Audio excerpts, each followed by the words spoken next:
Mexico City, affordable, cosmopolitan and cultural, today ranks among the top cities globally for digital nomads, those who can work from a laptop anywhere in the world.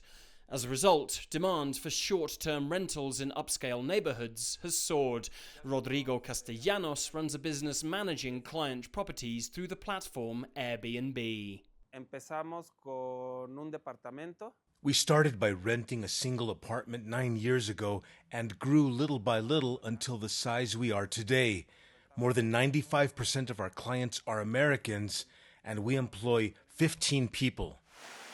However, given the boom of short-term accommodation demand, local rents have risen, making neighborhoods like Condesa and Roma unaffordable for many of the local Mexican population. As a result, Mexico City introduced new Airbnb regulations in April. Property owners must now register their short-term rental properties, pay appropriate taxes, and report regularly on their use.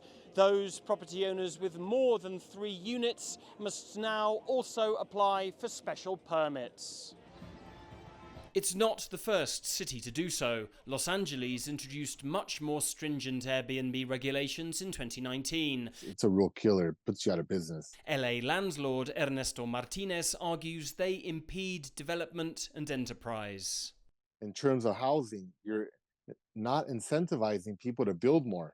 And in fact, what they're doing is helping big businesses and big corporations and hurting mom and pop, because when you put limits and caps on Airbnb, then what happens? It's been shown in research. The hotel rates go up in those cities, okay? And the people like us that are just renting houses trying to make a buck to make ends meet get hurt. Property owners in Mexico City fear more restrictive regulations are in the pipeline. Creo que las nuevas reglas no son las reglas finales. I don't think these new rules are the final version. They will almost certainly introduce occupation limitations, so we will have to offer medium-term rentals with lower rates for part of the year. Menos es el precio. The new rules may very well achieve their goal of limiting short-term rentals, as landlords like Martinez say they don't make for good business. It's not worth it.